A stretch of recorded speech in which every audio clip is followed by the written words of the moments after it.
Welcome back to the Deep Dive.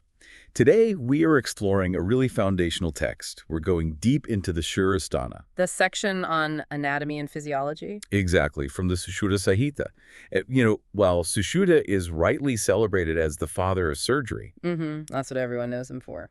our mission today is to move past the scalpels, to highlight his incredible, precise knowledge of Prasava Vijnana, that's obstetrics and Vijnana, or embryology. And it's so crucial that we approach this from a very specific viewpoint. We have to examine conception and development purely from the ancient Ayurvedic worldview. The detail here is it's exhaustive. Let's start right there with that integrated view, conception or Garbhopati.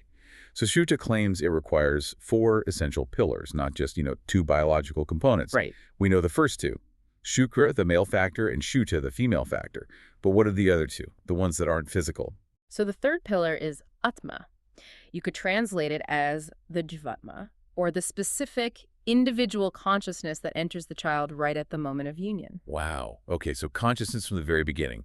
And the fourth? The fourth is even more complex, Prakriti and Vikati.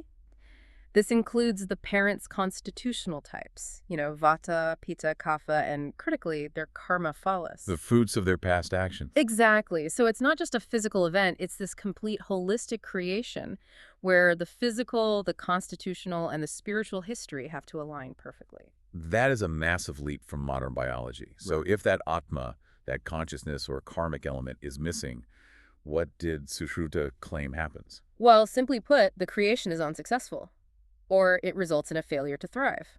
For Sushruta, the physical body can't manifest without that spiritual blueprint already in place. Okay, so if the blueprint starts that holistically, the timeline of physical growth must also be meticulous.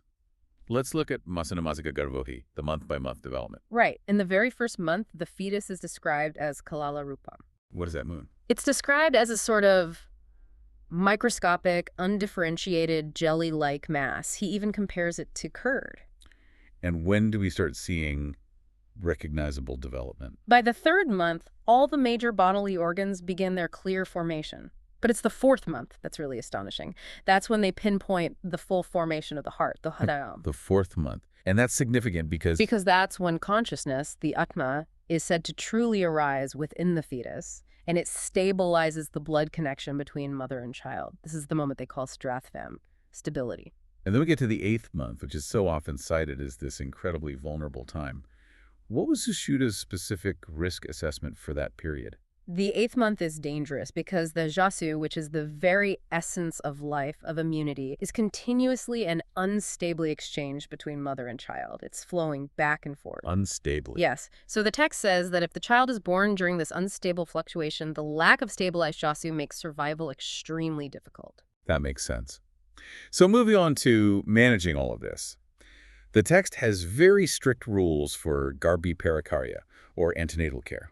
Let's talk about Dauhradam. Dauhradam. It literally means 2 hearts. 2 hearts. Yes, and it occurs around the 3rd month. It manifests as the mother's cravings. But Sushruta was very firm on this. These desires must be fulfilled. Why so strict?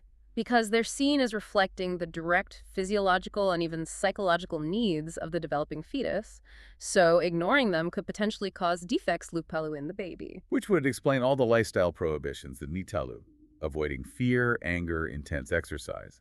But what about the specific instruction to always sleep on the left side? I mean, that's just pure physiological observation, isn't it? Right. Sleeping on the left ensures optimal blood flow through the major vessels. Better circulation, better nutrient delivery to the fetus. It's incredibly practical. And finally, delivery, Prasava Vijnana. Sushruta was even thinking about using gravity to help. He was. He recommended a standing position or a specialized delivery chair. The whole idea was to use the downward force of apana vayuvu, the bodily air, to help with a smoother birth. So when you pull all of this together, what does it all mean? The Sharira Sthana is so much more than an anatomy guidebook. It's a detailed manual for nurturing life. It really is. It shows a complete, sophisticated system that views the mother as the sacred center of creation, prioritizing holistic health from the spiritual level right down to her posture during labor. An understanding of prenatal care integrated across body, mind, and spirit that predates modern medicine by millennia. And in some ways, it's a much broader view. Absolutely. Which leaves you with a final thought to mull over. Considering that esma, or consciousness, and karma phalis, past actions, are seen as necessary elements for conception itself. Just how deeply integrated were spirituality and physical science when defining life in ancient Indian medicine?